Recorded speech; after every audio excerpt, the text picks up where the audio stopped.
Stage Pass, Institute of Gaming. For more details, contact 709396596. Hero తండ్రి ఇంకో character ఎవరిదైనా కులం చెప్పారా? అంటే ఒక రేప్ చేసే విలన్ క్యారెక్టర్ చూపించాల్సి వస్తే మీకు బ్రాహ్మణ్ కావాల్సి వచ్చిందా? ఏంటంటే అది ఉండండి, నేను మాట్లాడుతున్నాను. కాశీ లాంటి పవిత్రమైన పుణ్యక్షేత్రంలో మీకు ఫైట్ సీక్వెన్స్, రేప్ సీక్వెన్స్ తీయడానికి ఒక కబేలా కావాల్సి వచ్చిందా?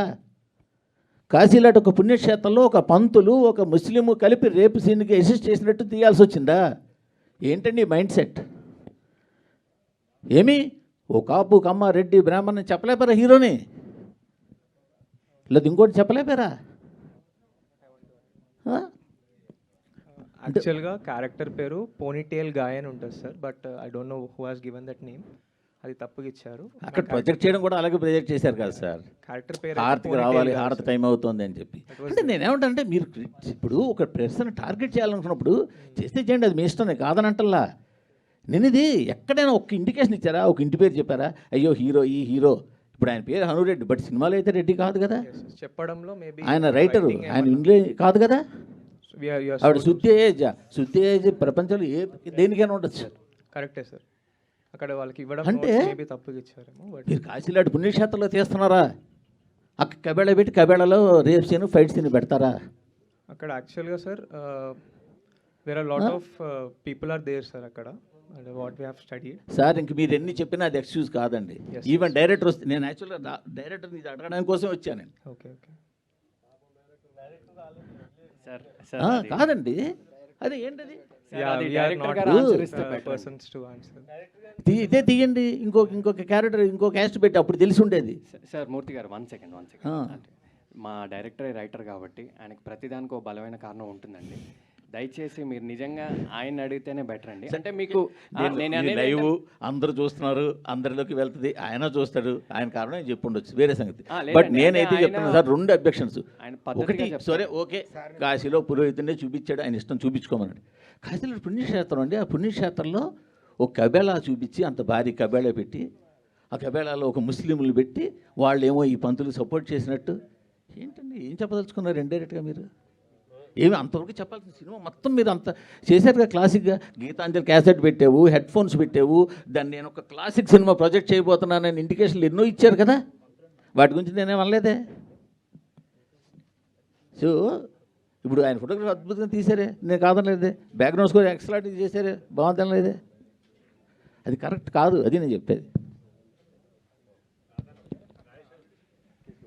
ఇది కొంచెం పెద్ద ఆన్సర్ మరి చెప్పండి సార్. ఓకే, అంటే నాకు దేవుళ్ళనే కాదు, మామూలుగా మనిషి అంటేనే గౌరవం సార్. ఇది నేను 4 కోణాల నుంచి విశ్లేషిస్తా.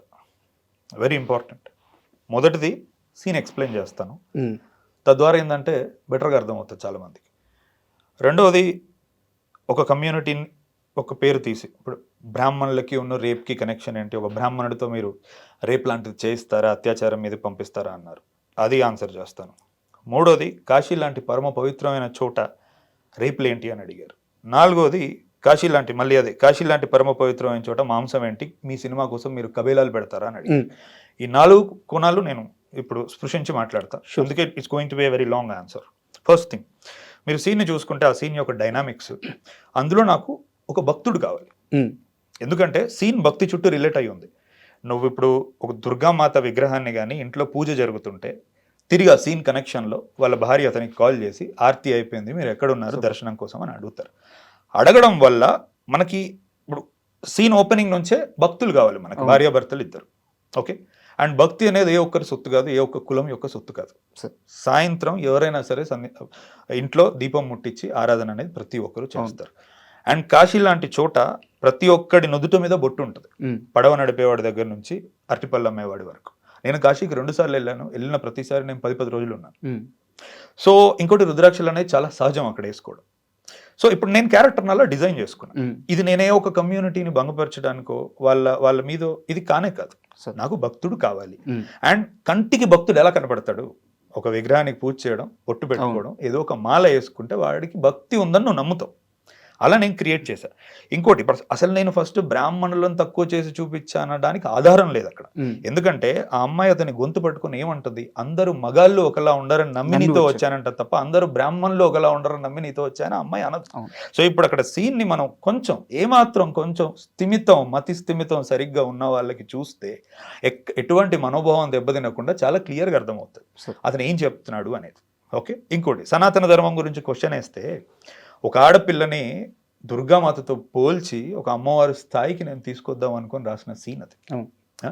ఇంకోటి మీరన్నట్టు కష్ట సమయంలో మొత్తం ఇంకా ఆమెలో శారీరక మానసిక శక్తి పోయి ఆమె మీద ఒక 10 మంది మగాళ్ళలా పడ్డప్పుడు భగవద్గీత యొక్క పవర్ ఏంటో చూపిద్దాం అనుకున్నది. అంటే ఇంకా దేన్ని ఆధారం చేసుకొని క్వశ్చన్ చేస్తున్నారో ఫస్ట్ నాకు అర్థం అవ్వట్లేదు. నేను ఇప్పటి వరకు దాని గురించి పెద్దగా ఎక్కడ ఎందుకు మాట్లాడలేదు అంటే, కొన్ని వందల మంది ఆ రోజు నుంచి నా దాంట్లో అకౌంట్లు ఉన్న వాళ్ళే అన్నా మేము బ్రాహ్మణ్ అని అమ్మాయో అబ్బాయో అసలు మాకే ఇలా అనిపించలేదు అని వాళ్ళందరూ నాకు చెప్పారు. కాబట్టి సీన్ ఇప్పుడు నేను మళ్ళీసారి క్లియర్గా చెప్పాను, ఎవరైనా అర్థం కాని వాళ్ళకి పర్స్పెక్టివ్ మార్చుకోండి అని, కొత్తగా చూసే వాళ్ళకి ఓకే ఇదా రచయిత అనుకున్నది. ఇంకోటి మేము ఆల్రెడీ సెన్సార్తో కూడా కోఆపరేట్ చేసాం, ఎందుకంటే నాకు ఎక్కడో మనసులో ఏదో పొరలో కూడా నాకు లేదండి పలానా వాళ్ళ నేను అందుకే అన్నా దేవుడి మీద కాదండి నాకు మనిషి మీద కూడా గౌరవం. నువ్వు ఎవరు ఏంటనేది నాకు అనవసరం, నేను ఎప్పుడూ ఒక మనిషిని కించపరచను, అది అసలు నార్మల్గా నేను మాట్లాడేటప్పుడే కించపరచను, ఇంకా సినిమాటిక్గా అలాంటి ఉద్దేశం కూడా నాకు లేదు. సో అది నేను చాలా క్లియర్గా ఎస్టాబ్లిష్ చేశాను, అది నా మాటలో ఎక్కడా లేదు, ఏదీ లేదు. పులోమని దాన్ని పట్టుకొని వచ్చి మాట్లాడారు. సరే అంటే వాళ్ళు ఆ రోజు మాట్లాడిన తీరు మీరు గమనిస్తే ప్రెస్ మీట్లో స్వరాన్ని పెంచి అక్కడ ఉన్న పిల్లల్ని ఏదో సంతలో పశువుల్లా చూస్తూ అలా మాట్లాడారు. అంటే చాలామంది తర్వాత నాకు మెసేజ్ చేశారు, కింద ఓపెన్ కామెంట్స్లో ఉన్నాయి, మీరుండుంటే అయిపోయేది. అంటే నేను వాళ్ళకు కూడా చెప్తున్నా, అంటే ఇప్పుడు అడిగిన వ్యక్తి ఒక విలేకరి సార్, మా నాన్న వయసు ఉంటుంది అతనికి సార్, ఘాటుగా నాకు ఇప్పుడు కూడా స్పందించబుద్ధి అవుతుంది తిరిగి చురక పెడుతూ, కానీ ఎందుకో అంటే నేను ఎక్కడో బై చాయిస్ వద్దనుకుంటున్నాను. ఇప్పుడు మీకు తెలుసు ఇన్ని రోజుల నుంచి ఇది ఉడుకుతుంది, మీరు అడిగినప్పుడు నేను బద్దలవచ్చు, కానీ ఎక్కడో నేను సంస్కారంతో ఆగుతున్నా. తేడా ఉండాలి అక్కడ మాట్లాడిన వ్యక్తికి ఇక్కడ నాకు. ఇదే చెప్తుంది ప్రజలకి నా ఉద్దేశం ఏంటి, నా మనస్తత్వం ఏంటి. ఇది మొదటి కోణం. రెండోది బ్రాహ్మణులు ఉన్న రేపు. ఫస్ట్ థింగ్ అండి, ఏ ఒక్కరైనా భూమి మీద పలానా కులం కానీ పలానా మతం కానీ పలానా జాతీయతలు పుట్టిన వాళ్ళు చాలా సేఫ్ పీపుల్ అనుకుంటే పోలీస్ శాఖలు అన్ని వాళ్ళనే తీసుకుంటాయి. అంటే మనం ఇంకా ఆలోచించాల్సిన పని లేదు దాని గురించి. అలా నేనే అవమానించట్లేదండి. నేను ఇప్పుడు ఒక క్రైమ్ అనేది ఎక్కడైనా జరిగింది అంటే అది ఆ దేశ కాలమైన పరిస్థితులు బట్టి, ఆ ప్రాంతం బట్టి, అక్కడ ఉన్న మనస్థితి బట్టి క్రైమ్ అనేది జరుగుతుంది. అంతే. నీ వ్యక్తిగత నమ్మకాల నుంచి క్రైమ్ జరగకపోవడం అనేది ఉండదు. సరే మీరు అన్నారు, నాకు ప్రూవ్ చేయాలనే ఉద్దేశం లేదు, ఎందుకంటే నా మైండ్ అది కాదు. నేను అంటే బ్రాహ్మణులు ఇలాంటి వాళ్ళు పలానా కమ్యూనిటీ ఇలాంటి వాళ్ళని నాకు ఇప్పుడు ఇక్కడ మాట్లాడాలని లేదు. కానీ మీరు లేవనెత్తినందుకు నేను ఏమంటున్నా, ఇప్పుడు యూట్యూబ్ ఉంటుంది అందరికీ, ఈ చూసే వాళ్ళకి ఏమంటే ఇంకో ట్యాబ్ ఓపెన్ చేసుకొని వాళ్ళు చూసుకోవచ్చు. సరూర్ నగర్ ప్రీస్ట్ అని మీరు కొట్టండి. అవును, 2 సంవత్సరాల క్రితం ఏం జరిగింది అంటే గుడికి వచ్చే భక్తులతో అసభ్యంగా ప్రవర్తించడం. ఇప్పుడు పూజారి అంటే ఎవరండి, మనం ఒక 10 నిమిషాలు మనం గుడికి వెళ్తేనే మనలో పాజిటివ్ వైబ్రేషన్ వస్తుంది, ఘంటానాదానికి, దేవుడి ప్రెజెన్స్కి. అట్లాంటిది నువ్వు నిత్యం ప్రధాన అర్చకుడు అండి అతను మైసమ్మ గుడిలో ప్రధాన అర్చకుడు అంటే నువ్వు దేవుడికి చాలా దగ్గరగా ఉంటావు. అలాంటప్పుడు కూడా అతని మానసిక పరిస్థితిలో అక్రమ సంబంధం కానీ ఇంకోటి కానీ పెట్టుకొని పాపం ఆ అమ్మాయిని చంపి మ్యాన్ హోల్లో పెట్టి పైన సిమెంట్ పెట్టారు. అంటే నువ్వు ఏదైతే ఒక కులం పేరు తీసుకొని మాకు రేపు అంటగడతావా అంటే నేను తిరిగి ప్రశ్న అడుగుతున్నాను, నేను అడగట్లేదు, సమాజం అడుగుతాను. అక్కడ కులం కాదు కదా సార్, ఆ వ్యక్తి మానసిక స్థితి అది ఇది అర్థం చేసుకోలేక ఇప్పుడు బ్రాహ్మణుడు రేపు ఏంటి అనే పదం అతను మాట్లాడాడు కాబట్టి నేను అడుగుతున్నా ఈ విషయం. ఎవరైనా సరే రాజైనా పేదైనా మానసిక స్థితి బట్టి నేరం అనేది చేస్తాం ఏంటి, ఇది కూడా నేను చెప్పాలా. ఇప్పుడు నువ్వు ఒక విలేకరివి, సమాజ స్థితిగతులు ఏంటి, అవగాహన పరిస్థితులు నీకుండాలి. రచయితగా దర్శకుడిగా నేనే పెన్ను పట్టుకున్నప్పుడు ఇంత బాధ్యతాయుతంగా తెలుసుకొని ప్రవర్తిస్తున్నా. 100 మంది 1,00,000 మంది 1,00,00,000 మంది చూసే ముందు నువ్వు ఒక ప్రశ్న లేవనెత్తే ముందు ఏం తెలుసు ఎంత తెలుసు అని నువ్వు సమీక్షించుకొని నువ్వు అడగవు ఆ ప్రశ్న. నేను చెప్పేది ఏముందండి అందులో, ప్రజలు చెప్తున్నారు. కిందెళ్ళి కామెంట్లు చూస్తుంటే ఇప్పుడు నాకు అంటే నేను ఇప్పుడు ఫోన్ తీసి చూపించవచ్చు, ఒక అమ్మాయి ఆల్రెడీ నాకు మెసేజ్ కూడా పెట్టింది, రేపు మీరు ఈ విషయం గురించి మాట్లాడితే పలానా విలేకరికి నా సమాధానం చెప్పండి. నాకు ఇంకా అల్లరి చేయాలని లేదు కాబట్టి నేను ఫోన్ బయటికి తీయట్లేదు. ఇలాంటి ఎన్నో వచ్చినాయి. మూడో కోణం అంటే కాశీ లాంటి పరమ పవిత్రమైన చోట రేపేంటి అన్నారు. 2 నెలల క్రితం అండి ఇదే యూట్యూబ్లో వారణాసి గ్యాంగ్ రేప్ అని కొట్టండి, 23 మంది ఒక ఆడపిల్లని, అంటే 12th అమ్మాయి, వారం రోజుల పాటు అబ్డక్ట్ చేసి, డ్రగ్ చేసి, అసాల్ట్ చేసి రేప్ చేశారు. జరిగింది సార్. ఎక్కడ జరిగింది ఇది? అక్కడే కదా. అంటే అంటే ఎవడో తప్పు చేయడం వల్ల ఆ చోటు పాడవదు, అందరూ మంచోళ్ళు ఉండడం వల్ల ఆ చోట్లో ఏ తప్పు జరగదు అనేది మూర్ఖత్వం నేను అనేది. ఇప్పుడు కెలిడోస్కోప్ సిటీ అని ఒక పుస్తకం ఉంటుంది. ఒక ఫారినరు ఇండియాకి వచ్చి 1 year వారణాసిలో ఉండి ఆ పుస్తకం రాశాడు. అంటే నాకు వారణాసి అంటే చాలా ఇష్టం, కానీ కేవలం వారణాసి అంటే విశ్వనాథ్జీ టెంపుల్, ఈ ఘాట్సో స్పిరిచువల్ థింగో కాదు. అటువైపు వారణాసిలో చాలా వెల్ ముస్లిం పాపులేషన్ కూడా ఉంది. ఈ రోజుకి వాళ్ళు అక్కడ బనారసి సిల్క్స్ అనేది నేస్తారు. ఇక్కడ నుంచి నీకు ఎక్కడో ప్యారిస్ ఫ్యాషన్ వీక్కి వాళ్ళు ఆ బట్టలు పంపిస్తూ ఉంటారు. బిహెచ్యూ ఉంది, అల్లర్లు అవుతూ ఉంటాయి అక్కడ.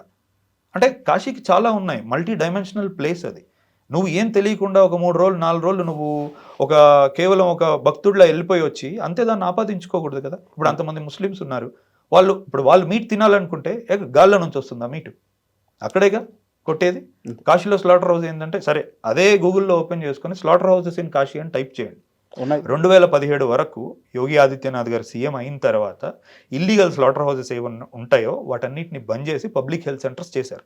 వాటిని ఆయుష్మాన్ ఆరోగ్య కేంద్ర అంటారు. ఇప్పటికీ 1300-1400 స్క్వేర్ ఫీట్లో ఉన్న ఎన్నో కబేలాల్ని, స్లాటర్ హౌసెస్ని వాళ్ళు ఇప్పుడు మారుస్తున్నారు.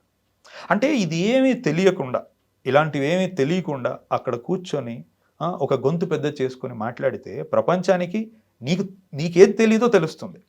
ఈరోజు నేను మాట్లాడుతున్నా కాబట్టి నేను ఎంత తెలుసుకొని సినిమా తీసానో తెలుస్తుంది.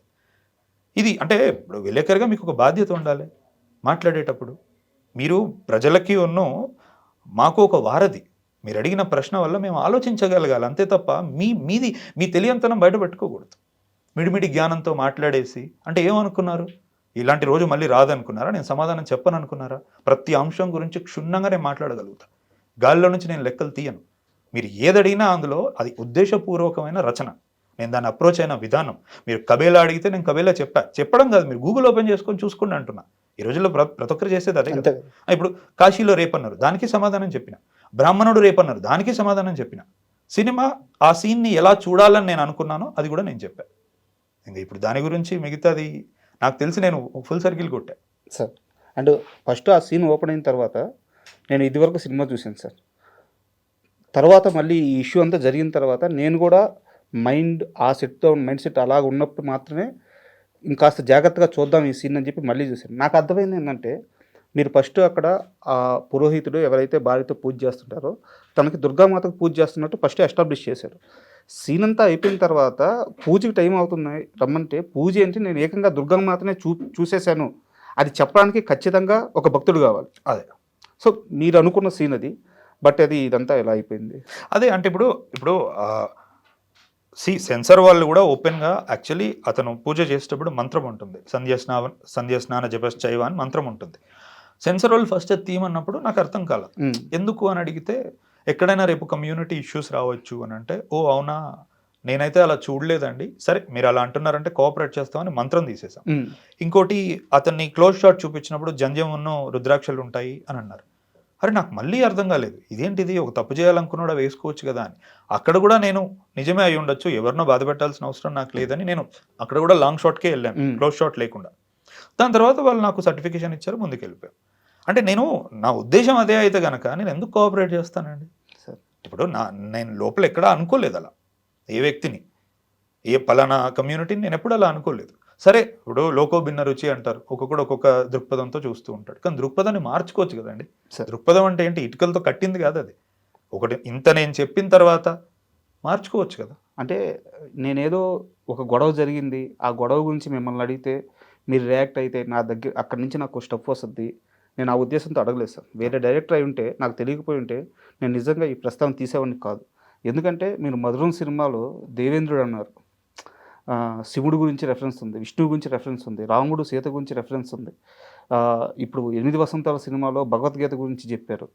సో అంటే మీ సినిమాలో ఎక్కడో దగ్గర వీటి గురించి ప్రస్తావిస్తూ ఇంత నాలెడ్జ్ ఉన్న మనిషి ఈ తప్పు చేసి ఉండడే అని నాకు అనిపించి నేను ఈ ప్రస్తావన తీసుకొచ్చాను. అంతేగాని ఈ గొడవని ఇంకాస్త పెద్ద చేయాలను లేదు. ఆ ఉద్దేశం లేదు సార్ నాకు. అంటే మీరు తీసుకొచ్చింది కూడా మంచిదే, ఎందుకంటే చాలా మంది నా నుంచి సమాధానం కోరుకున్నారు. అంటే నేను రిటర్న్ ఫామ్ లో ఇస్తే కూడా చాలా మంది మా టీంలో కానీ బయట ఆడియన్స్ కూడా అన్న ఒక వీడియో పెట్టండి అంటే ఒకటి నాదంత సంకుచితమైన మనస్తత్వం కాదు.